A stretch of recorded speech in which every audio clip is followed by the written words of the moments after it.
إن الحمد لله نحمده تعالى ونستعينه ونستغفره ونعوذ بالله من شرور أنفسنا ومن سيئات أعمالنا. من يهده الله فلا مضل له ومن يضلل فلا هادي له، وأشهد أن لا إله إلا الله وحده لا شريك له، وأشهد أن محمدًا عبده ورسوله. يا أيها الذين آمنوا اتقوا الله حق تقاته ولا تموتن إلا وأنتم مسلمون.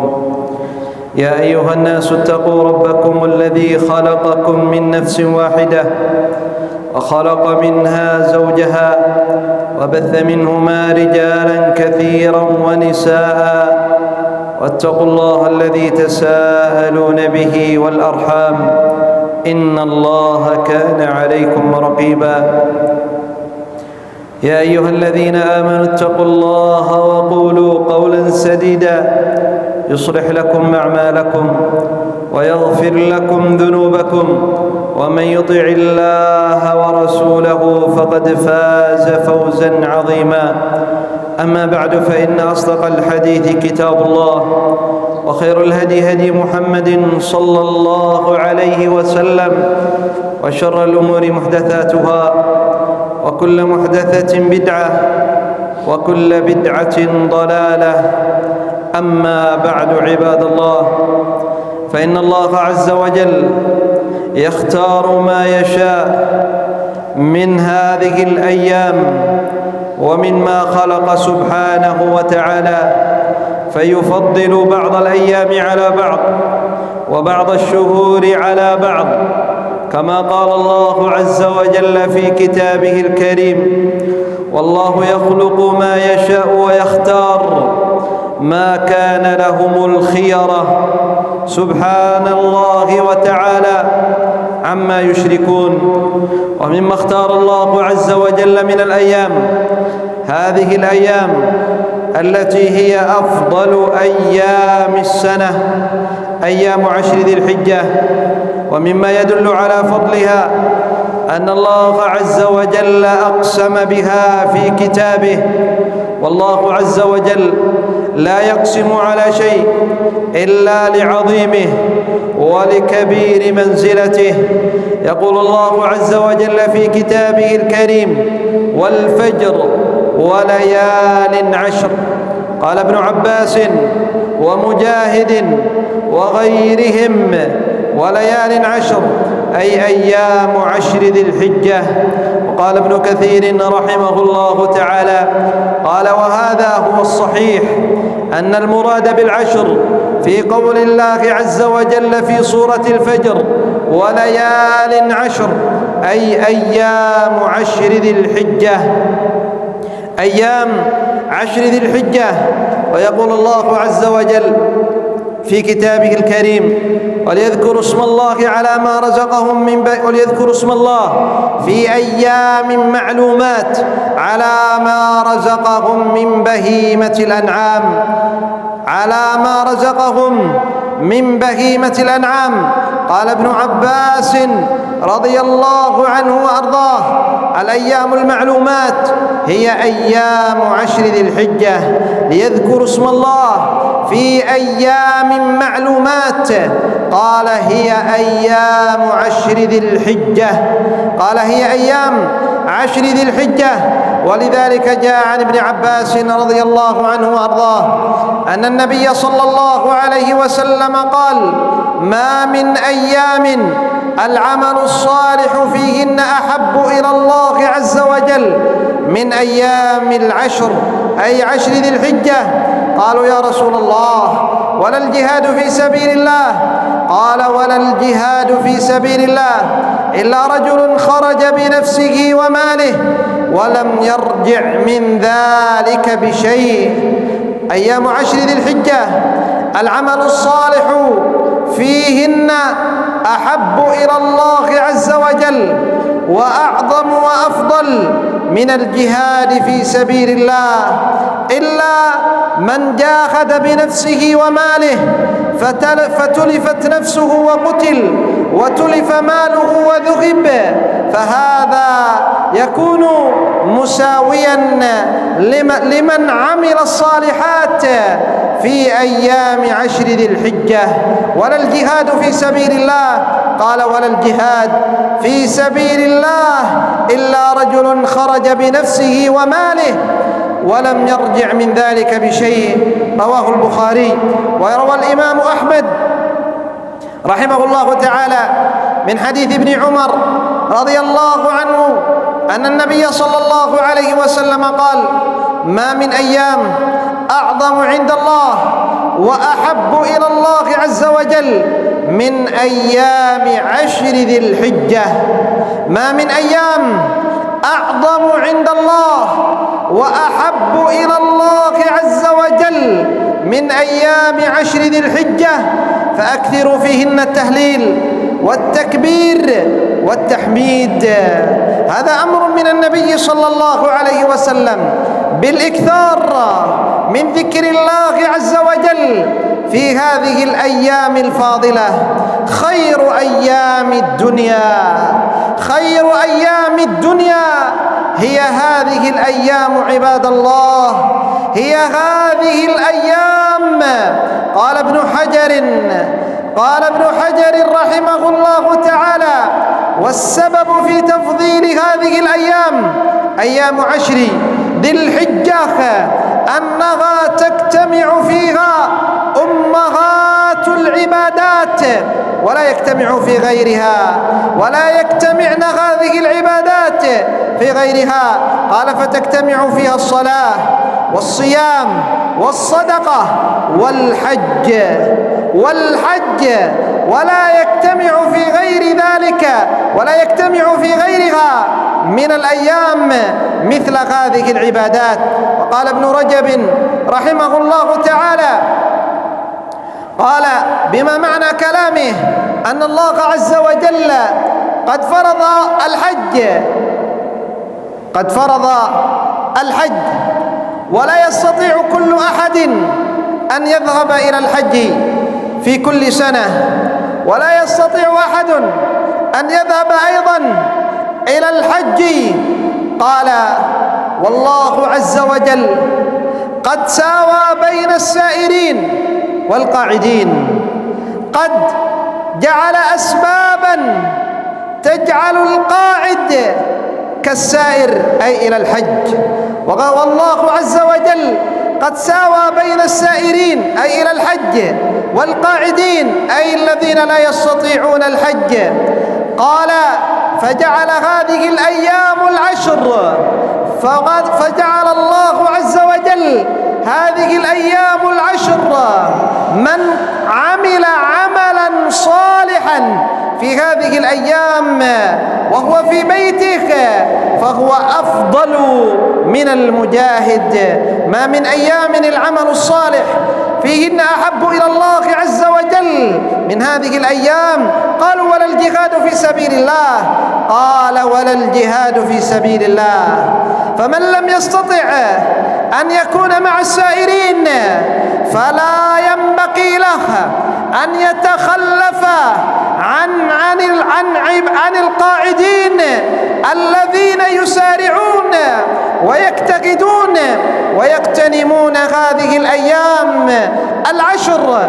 فإذا لم تستطع أن تكون مع السائرين إلى بيت الله عز وجل فلا تحرم نفسك من الاجتهاد في هذه الأيام، فإنها أيام قلائل وتنقضي، أيام قلائل وتنقضي. وقد ذكر عن سعيد بن جبير رحمه الله تعالى أنه كان يجتهد في هذه الأيام 10 حتى لا يستطيع أحد أن يزيد على مثل ما أتى به من الاجتهاد، على مثل ما أتى به سعيد بن جبير رحمه الله تعالى من الاجتهاد. وهذه الأيام عباد الله، وهذه الأيام هي خير أيام الدنيا.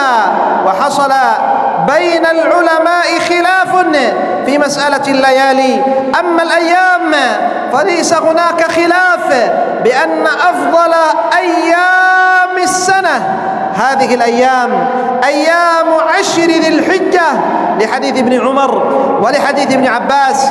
وأما الليالي فاختلف العلماء ما هي أفضل الليالي، هل هي ليالي عشر ذي الحجة أم ليالي العشر الأخيرة من رمضان؟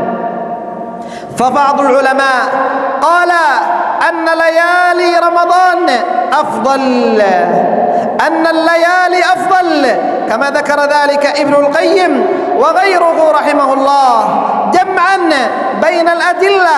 قالوا أن الليالي أفضل الليالي هي ليالي العشر الأخيرة من رمضان، وذلك لأن فيها ليلة القدر التي هي خير من 1000 شهر. وأما الأيام فهي أيام عشر ذي الحجة، لأن فيها يوم عرفة ويوم النحر ويوم القر. وقد قال النبي صلى الله عليه وسلم بما معنى كلامه أن أفضل الأيام يوم النحر ويوم القر. ويوم النحر هو اليوم العاشر من شهر ذي الحجة، يوم العيد عيد الأضحى، ويوم القر هو اليوم الثامن. وأما يوم عرفة فقد جاء من حديث عائشة رضي الله عنها أن النبي صلى الله عليه وسلم قال ما من يوم أكثر من أن يعتق الله عز وجل من النار من يوم عرفة، فهو يوم العتق من النيران. قال وإن الله عز وجل يدنو فيباغي بأهل الموقف الملائكة ويقول لهم ماذا أراد هؤلاء. ويوم عرفة هو صيامه يوم عرفة للحاج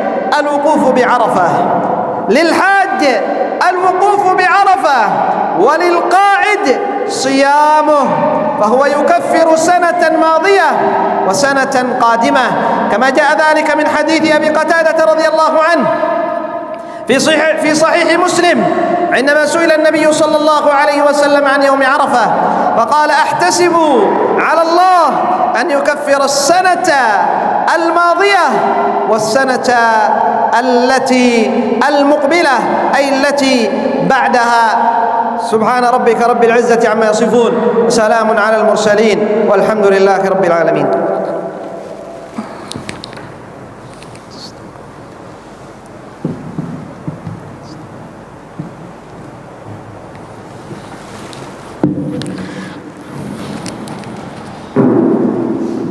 الحمد لله وحده والصلاة والسلام على من لا نبي بعده. أما بعد عباد الله، فكما علمنا أن الأعمال الصالحة في هذه الأيام أحب إلى الله عز وجل من غيرها من الأيام، فهذا موسم من موسم الطاعات وموسم من مواسم العبادات التي اصطفاها الله عز وجل واختارها الله عز وجل لعباده، فينبغي المسارعة والمبادرة والاجتهاد واغتنام هذه الأيام، فهي أيام قلائل، 10 أيام ثم تنقضي ثم تزول، فبعد ذلك يتحسر المفرط على ما فرطه في هذه الأيام، يتحسر الذي لم يجتهد ولم يغتنم هذه الأيام فيما يقربه إلى الله عز وجل وفيما ينفعه في دنياه وآخرته. والأيام والعمل الصالح والأعمال الصالح كثيرة من هذه الأعمال التي تكون في هذه الأيام عباد الله. الحج لمن استطاع إليه سبيلا، فالله عز وجل يقول ولله على الناس حج البيت من استطاع إليه سبيلا. الحج عباد الله الذي قال الله عز وجل وأتموا الحج والعمرة لله، الحج الذي هو من أركان الإسلام كما قال النبي صلى الله عليه وسلم في حديث ابن عمر: بني الإسلام على 5، وذكر منها: والحج لمن استطاع إليه سبيلا. والحج لمن استطاع إليه سبيلا. الحج واجب على المستطيع، بل ركن من أركان الإسلام. ومن لم يحج وهو قادر ومستطيع على الحج فهو محروم، كما قال النبي صلى الله عليه وسلم فيما يحكي عن ربه تبارك وتعالى أن الله عز وجل قال: أن الله عز وجل يقول للعبد: أما أصححت لك جسمك ووسعت لك في رزقك. قال الله، يقول الله عز وجل: إذا أصححت للعبد جسمه ووسعت له في رزقه ثم لم يفد إلي إنه لمحروم. لم يفد إلي أي لم يأتي بفريضة الحج. أصح الله عز وجل جسمه ووسع الله عز وجل له في رزقه ويسر له أسباب الحج، ثم بعد ذلك لم يحج. يقول الله عز وجل: ثم لم يفد إلي إنه لمحروم.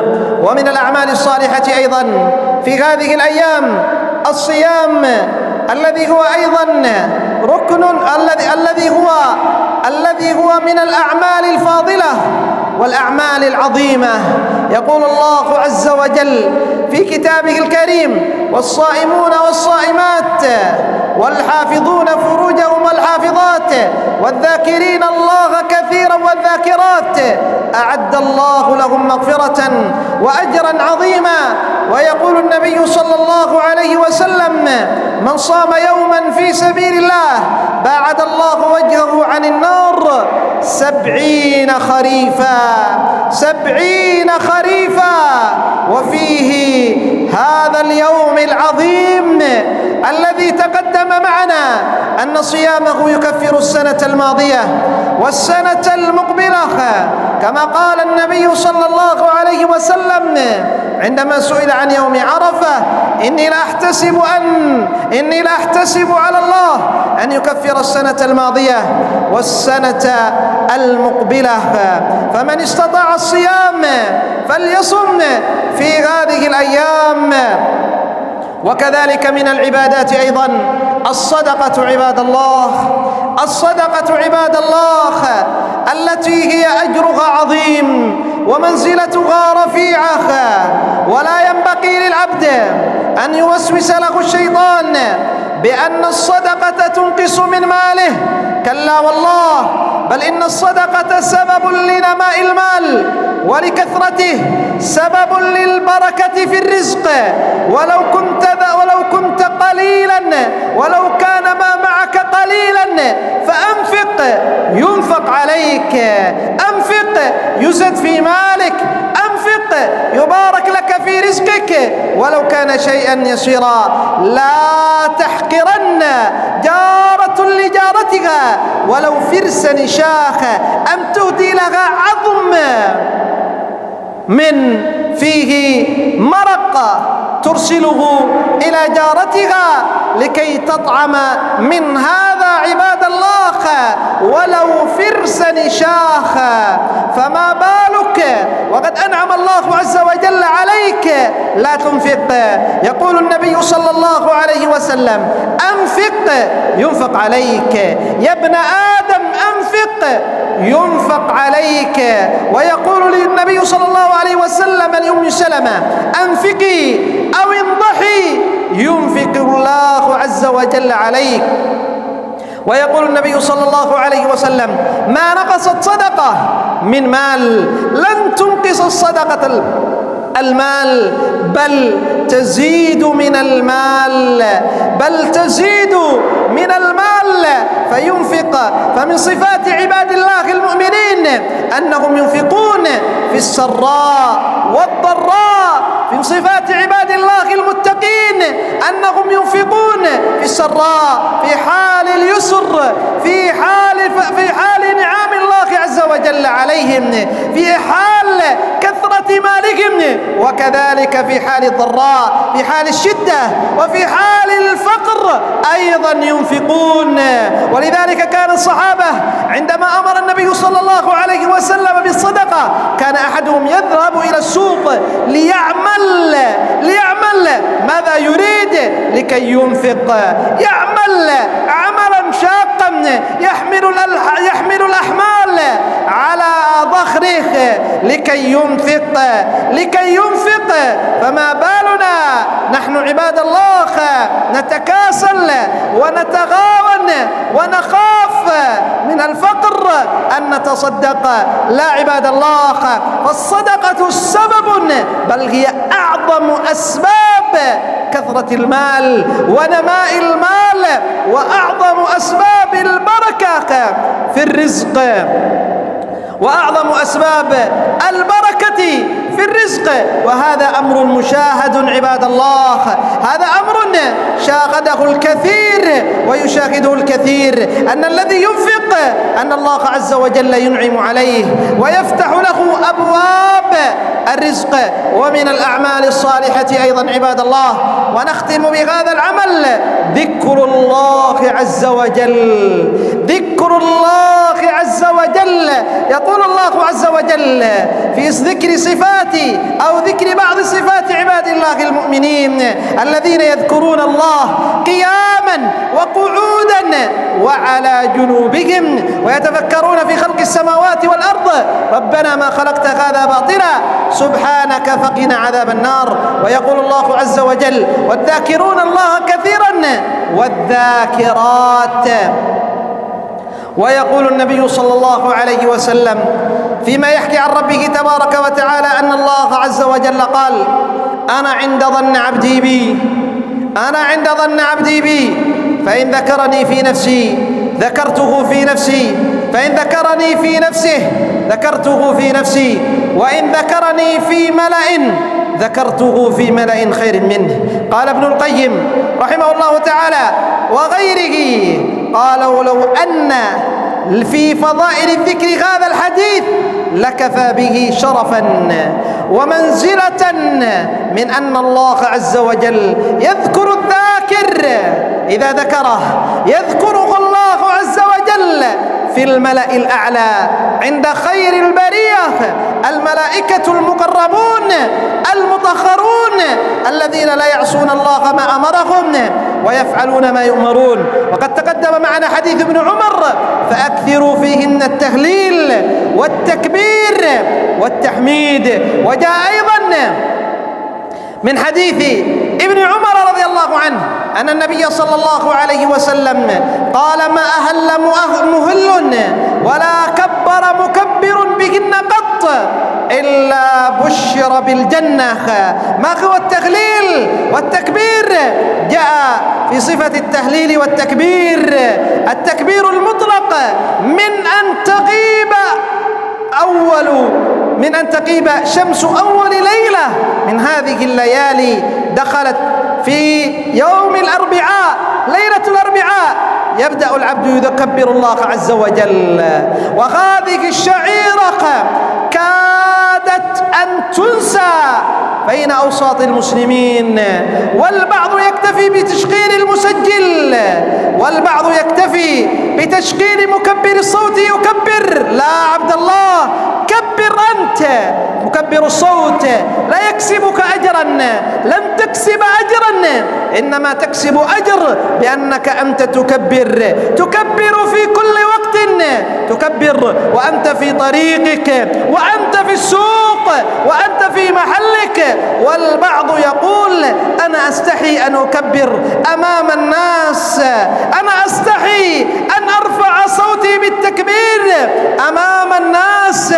سبحان الله، يستحي أحدنا من عبادة، يستحي أحدنا من أمر نحن خلقنا لأجلها عبادة الله عز وجل، ولا يستحي ذلك الفنان وذلك المغني الذي يغني في السوق بمكبر الصوت، يأتي يكبر يأتي أمام الناس ويغني بمكبر الصوت، ونحن نستحي أن نكبر، ذلك لا يستحي من فعل معصية ونحن نستحي من فعل طاعة. إن هذا من عمل الشيطان، إن هذا من خطوات الشيطان التي زينها لكثير منا عباد الله، فصار أن ذلك من الحياء، وأن الحياء من الإيمان. لا، هذا ليس من الإيمان في شيء، هذه من الشيطان ومن وساوس الشيطان ومن حجج الشيطان علينا عباد الله.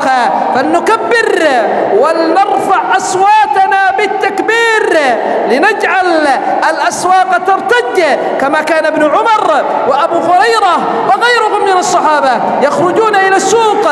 لماذا؟ لأجل أن يكبروا، فيسمع الناس تكبيرهم فيكبرون بتكبيرهم، فيرتج السوق، يرتفع أصوات السوق. بماذا؟ بالتكبير. والتكبير هو الله أكبر، الله أكبر، الله أكبر، لا إله إلا الله، الله أكبر، الله أكبر، ولله الحمد. فلنغتنم هذه الأيام بالطاعات والقربات إلى الله عز وجل، ولا نكتفي بعبادة فقط. فالبعض قد يقول أنا أصوم لكن لا يقرأ القرآن، لكن لا يذكر الله، لكن لا يكبر، لكن لا يغلل. هذا لا ينبغي.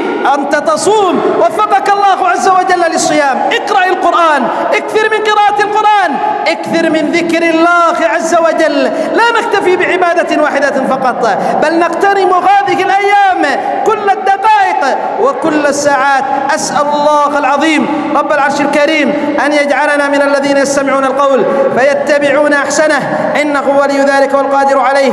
اللهم أعنا على اغتنام ما تبقى من هذه الأيام، اللهم أعنا ويسر لنا ووفقنا إلى اغتنام ما تبقى من هذه الأيام الفاضلة ومن هذه الأيام المباركة يا رب العالمين. اللهم أعز الإسلام والمسلمين وأذل الكفرة والمشركين أعداءك أعداء الدين. اللهم انصر إخواننا المستضعفين في جميع بلادك يا رب العالمين. اللهم انصر إخواننا المستضعفين في كل مكان. اللهم انصر إخواننا المستضعفين في غزة وفلسطين. اللهم كن لهم معينا ونصيرا ومؤيدا وظهيرا. اللهم ارفع ما حل بهم من هذا البلاء. اللهم أطعم جائعهم واكس عاريهم واشف مريضهم وداوي جريحهم وآوي شريدهم وأمن خائفهم. اللهم وتقبل من مات منهم شهيدا.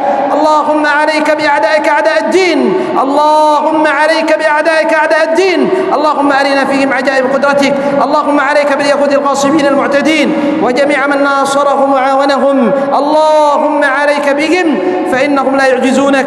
اللهم أصلحنا وأصلح ولاة أمورنا، اللهم أصلحنا وأصلح ولاة أمورنا. اللهم اهد ضال المسلمين، اللهم اهد ضال المسلمين. اللهم اجمع كلمة المسلمين على الحق المبين ووحد صفهم وألف بين قلوبهم. اللهم اجمع كلمة المسلمين على الحق المبين ووحد صفهم وألف بين قلوبهم. اللهم اجمع كلمة المسلمين على الحق المبين ووحد صفهم وألف بين قلوبهم. اللهم ردنا إلى الإسلام ردا جميلا، اللهم ردنا إلى الإسلام ردا جميلا. اللهم من أراد بنا أو بالمسلمين أو ببلاد المسلمين سوءا فأشغله في نفسه واجعل كيده في نحره واجعل تدميره في تدبيره واجعل الدائرة عليه. سبحان ربك رب العزة عما يصفون وسلام على المرسلين والحمد لله رب العالمين.